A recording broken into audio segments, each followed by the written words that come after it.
Hi, this is Shep Altshuler, publisher of TimeSharing Today.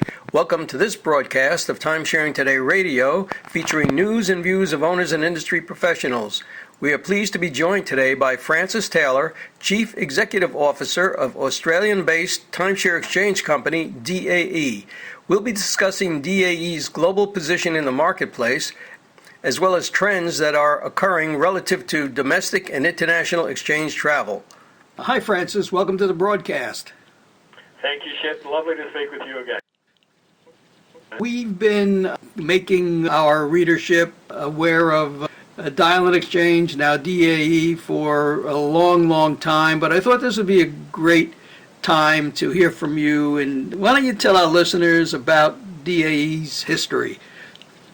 Yeah, sure. I'd love to. We started very small. We started back in Australia. A colleague of mine, back bedroom of his apartment, we had this idea that we wanted to create a better exchange experience for timeshare owners who lived in Australia. And we had been in the industry for a little while and thought there were a number of things that we should do a little bit differently. So we bit the bullet against pretty big odds, I think, at the time, and everybody in the industry that we knew thought we were crazy to start another exchange company and particularly to go up against the big guys. But I think what we had in our hearts at the time certainly proved that we were doing the right thing. So we started back in 97, and we started purely as a little Australian exchange company. In that time, though, it has continued to grow.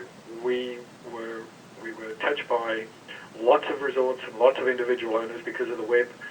We started helping them, and we took opportunities along the way to expand the services. And that's really how we started. It was a bit of a dream. It was really setting out to provide something a little bit additional in the way that timeshare owners were serviced, and that's how we started. Now, what geographic areas does DAE serve? Well, 2015, we've got the world covered. We've got 10 customer service centres and business development centres around the globe. So certainly here in the US, we're based out of Phoenix, and we cover the Americas. From here, we have full-time business development down in Mexico as well. We have an office over in the UK, which was the first office that we opened outside of Australia. We've got an office down in Italy, another one in South Africa. We have 3 offices across Asia, one in Shanghai to meet the ever-increasing and ever-demanding Chinese market to travel and to use their timeshare product. We have another office in Bangkok in Thailand, which services Southeast Asia. And the Indian market is also very strong. Big population, much like China, and we've got an office in Bangalore that just looks after our business there. And then the latest office that we opened, the newest office that we opened, which was 18 months ago now, is actually in Cairo in the Middle East. A big destination, and also a lot of timeshare owners in that part of the world. So we're stretched around the globe now, and all of the offices started in the same way as we did in Australia. Started off small, started with nothing, and really just set about to build a business and continue to make timeshare owners a little bit happier with the exchange product. Now, are you seeing any areas generating more exchange availability or demand than other areas? I think that we definitely are, but I think that's probably also on the maturity of our own company, where obviously we've been set up and operating for longer periods of time. We have a much steadier flow of inventory coming in. I think Asia is definitely a standout area from the viewpoint of Europeans and also the Pacific areas. We're attracted to Asia. There is just so many interesting destinations to go to there. There are so many countries, and they all differ quite significantly from each other. So that's a big area. Certainly, I think in the last 18 months, we seem to have found our stride a little bit here in the American market as well. So the business here has certainly increased. we're getting more and more inventory coming in through our individual members who like working with us, through the referrals that they send our way, which we're always very grateful to receive, but also the resorts and the developers, the sales and marketing companies. They're seeing there is more value in talking with us and providing some of our content, providing some of our solutions and capabilities into their mix to make their product or their brand even stronger. So the Americas are certainly starting to pick up for us big time as well now. Because you're a global company, that exchangers are primarily looking to exchange within their own country boundaries, or are they looking to go internationally? What is I think it's, with the exception of Australia and New Zealanders, I think because we are so far away, we are much more inclined and attracted to travel much longer distances, and we love to explore. So in Australia and New Zealand, I think probably 30-35% of timeshare owners seem to be wanting to use their entitlements to travel further afield, whereas in a place like the US, probably in Europe over the last couple of years, the last 2 or 3 years, and that's a lot to do with the economy and the euro and the pound, they travel a lot more closely to home. So certainly here in the US, we find probably 18% of our members are looking to travel internationally or outside of the Americas. Other than that, it's pretty well the same in the other offices as well. Now, are there key factors that you feel have contributed to your growth and success? Yeah, without a doubt. I think it's the simplicity of our model and our message. Our focus has always been on trying to provide really great customer service. We know that we can't help everybody that contacts us to help them with their exchange. That's just a fact of life. It's all about supply and demand. But I guess what is really important to everybody that works for the DA brand is that anybody who calls us is calling us for a reason. So we need to go out of our way to try to help them. Even when we can't help them fulfill their exchange, there's always certain information that they will ask that we can provide. There are always some ideas or suggestions that we can send their way just to make the whole process a little bit easier. So I think that's certainly one of the key features to the set of Diamond Exchange benefits. I think the other thing there, which is really important, is that we don't really affiliate with resorts or clubs or anybody. We're working for the consumers. So in that role, we find that we're able to talk to individuals' home resorts a lot more easily and just see if there is something that we can do to help them. Resorts, particularly sold-out or standalone resorts, they're always looking for ideas on how to keep their members engaged, how to keep the maintenance fees paid up to date, make the running of the resort a little bit simpler. If there is something of value that they can add for their owners, it's a great thing for them. And the HOAs are always looking for that sort of thing. So it's something that we're fairly passionate about. It's an area where we work fairly closely with lots of resorts and HOAs to be able to add just a little bit of extra value and make timeshare owners just a little bit happier. So I think they're the main couple of areas. I think the last few years in particular, we've made a little bit of a shift from away from being purely a consumer-driven organisation, because we've found that there is a little bit of a niche and a little bit of a role for us to play in the business-to-business side of the business. The developers and as I was talking about HOAs and standalone resorts, there is something that we can bring to the table to help them and to make the industry a little bit stronger. So, we try to balance everything out, but always with, customer focus as being the pinpoint of all of our decisions. So are you saying that there are services that go beyond providing exchanges to some of the developers or HOAs? Yeah, for sure. Could you detail some of that? Yeah, and for that matter, to some of our members, or to all of our members, we will provide a little bit more than just purely an exchange service, or the leftover bonus weeks has always been traditionally part of the set of benefits that exchange companies serve up. Some of the things that the sales and developers are looking for are a collateral material that's easy to understand and shows prospective purchasers what timeshare is about and how they can get the most benefit out of it for whatever investment that they're putting in. We're also able to package up for the developers, a set of benefits or transactions that they can include in the sale of their product. So if it's either maybe our Gold Advantage benefits package, if it's some additional bonus time that we can wrap up in that comes with their first day benefits, they're sorts of things that we're able to work with them on. We also provide technology. We have interface systems through resorts' own reservations and exchange software that links straight into the back of our own software. That's a huge step for lots of resorts.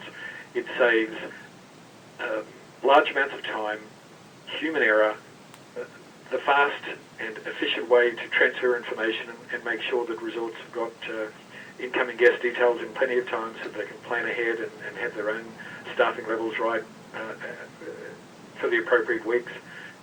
We provide resorts and developers with feeds from our own website to be able to show prospects and owners, exchange availability or bonus weeks or even rentals outside of the timeshare industry that we make available to our members and also our partners. All of those sorts of things, they don't seem really big, one by one, but you start adding a half a dozen different little bits and pieces into any organisation, and all of a sudden, there's a lot more energy there. There's a lot more.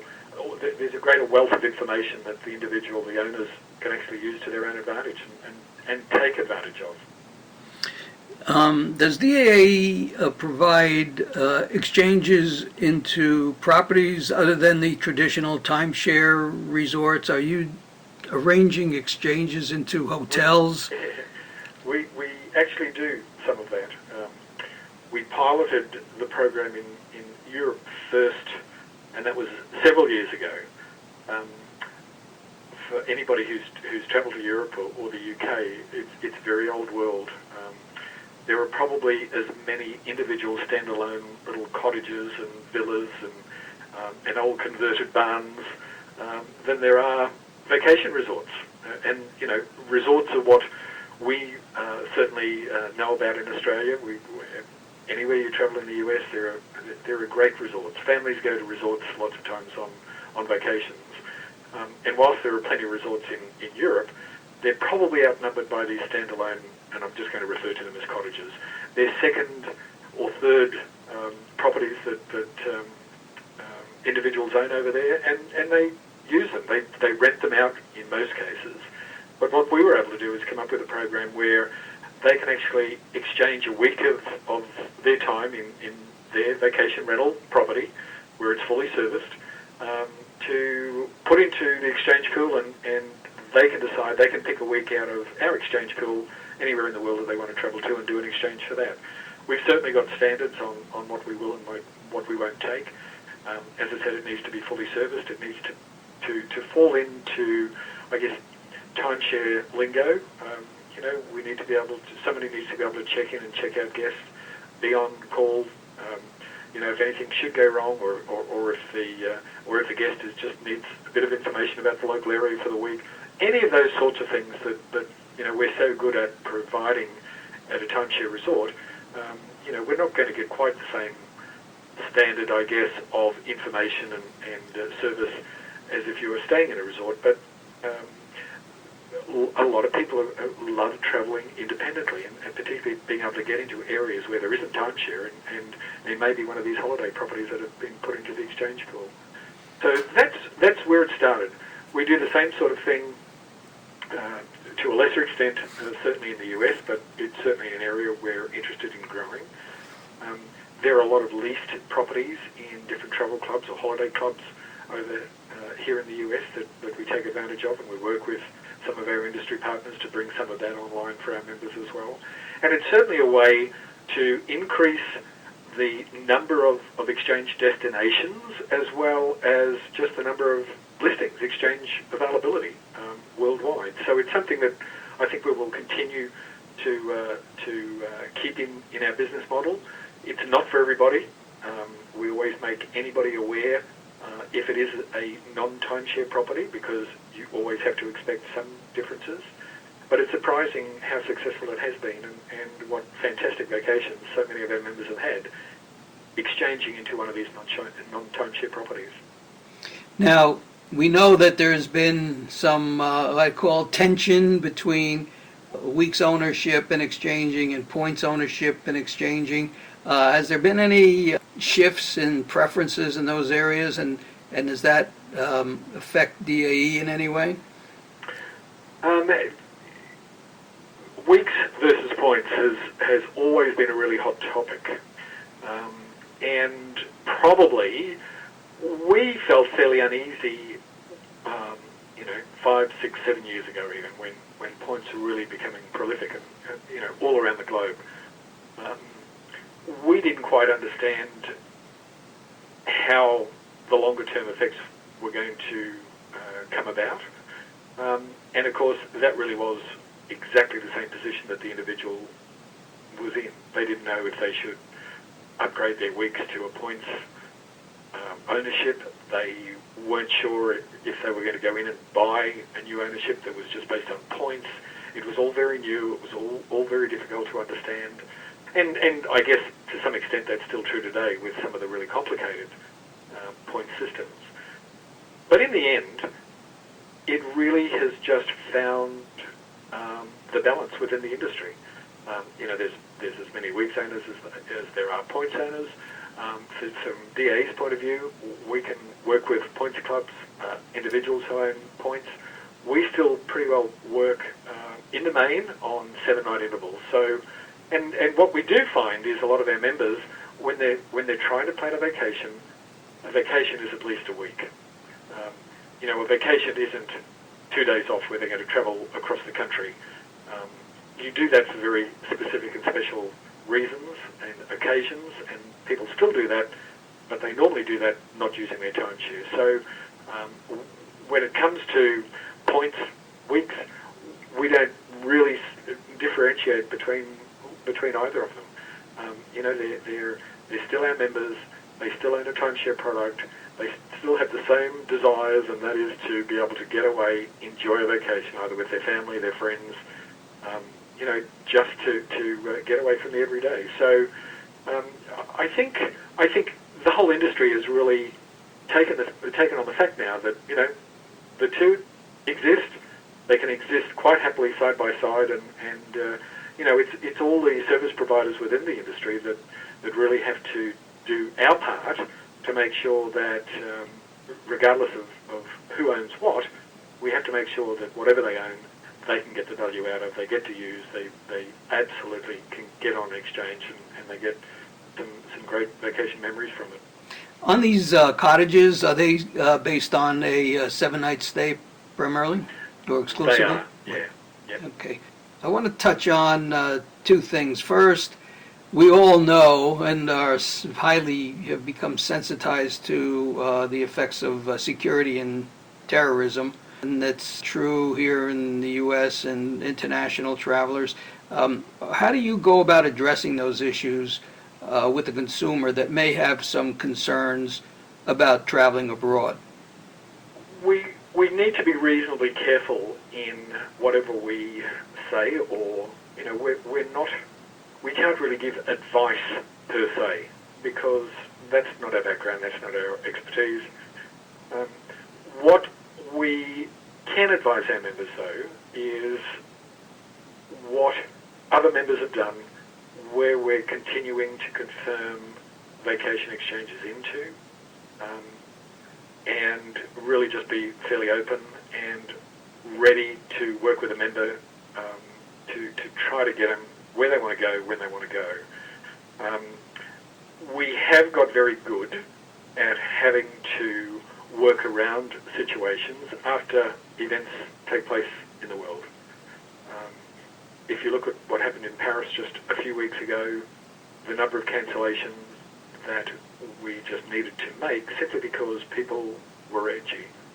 They decided that they didn't want to put themselves in any harm's way, regardless of how remote that possibly was going to be. But, we fully understand. When stuff like that is happening, we have to understand how our members are trying to think. They're thinking that they don't want to put themselves at risk. Hey, we can understand that, and we'll work with them. We'll get around it somehow.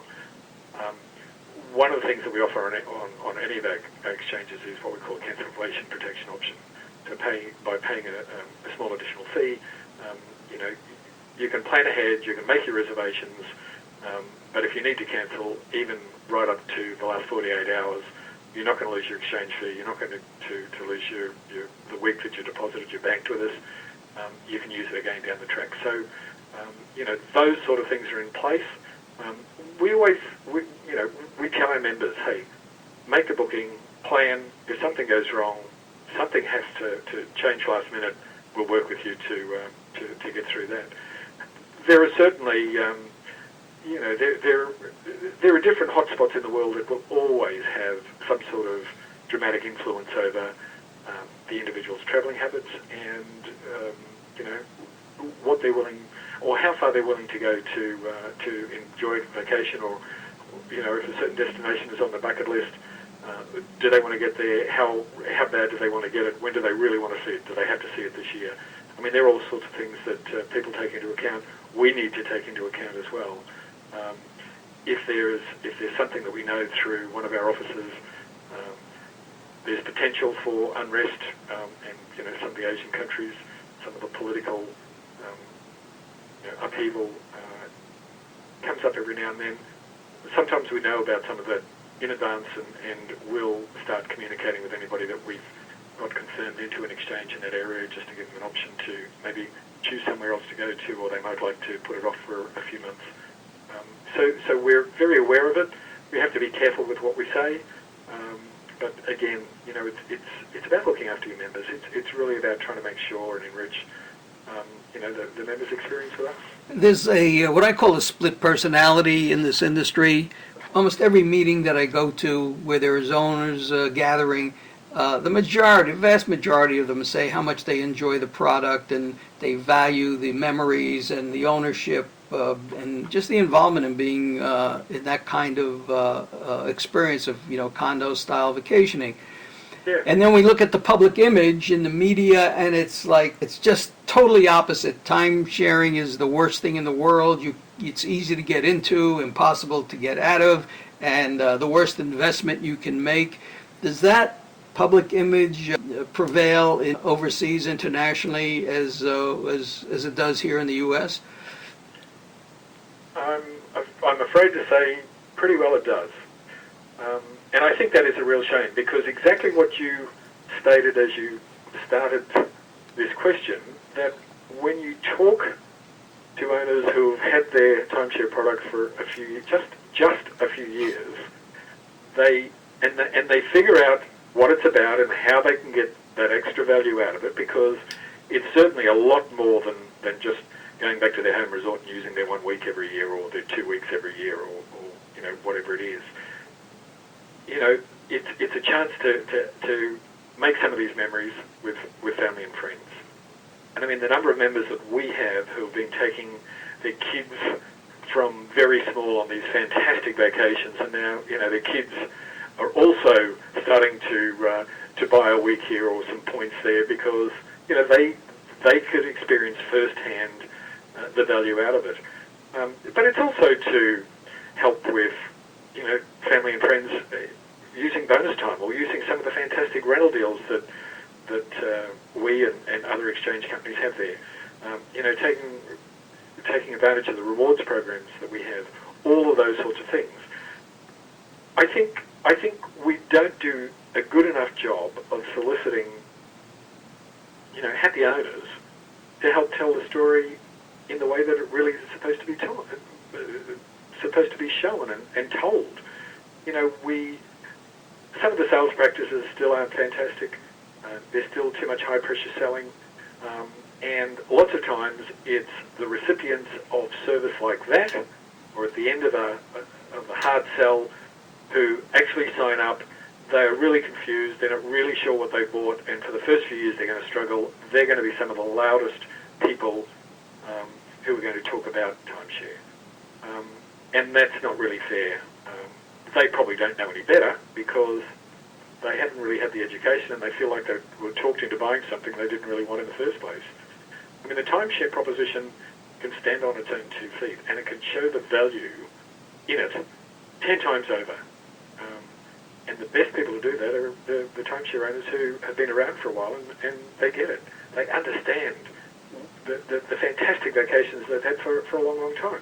They're also the same people who don't view it as it was an investment. So when I'm going to sell it, I'm going to get the same price that I got, that I paid for it. It's like lots of products in that same sort of area or capacity. The value is using it. The more you use it, the more value you get out of it, and that's what it's really about. I'm not sure what the solution is to change the public image. I think a lot of the associations that we have all around the globe are doing their bit. They try to get in local publications. They try to get in or sponsor different events and different charities in all different areas, and that's something that really works. But we just don't do it on a large enough scale at this stage. And until the whole industry sort of decides to change the face of timeshare in the public perception, then I don't think a great deal will change. We just have to keep doing the best that we can for timeshare owners now to make sure that they are getting the value. They do talk about it in a really positive light, and it's a decision that they're really happy that they made. Now, we know that our listeners and readers can find DAE on the back cover of every issue that we've published. You've been there for years. But if they have some questions or they want to find out more about international travel or about all these different services, if any HOAs that we deal with want to find out more, about those services, what's the best way for them to go about doing that?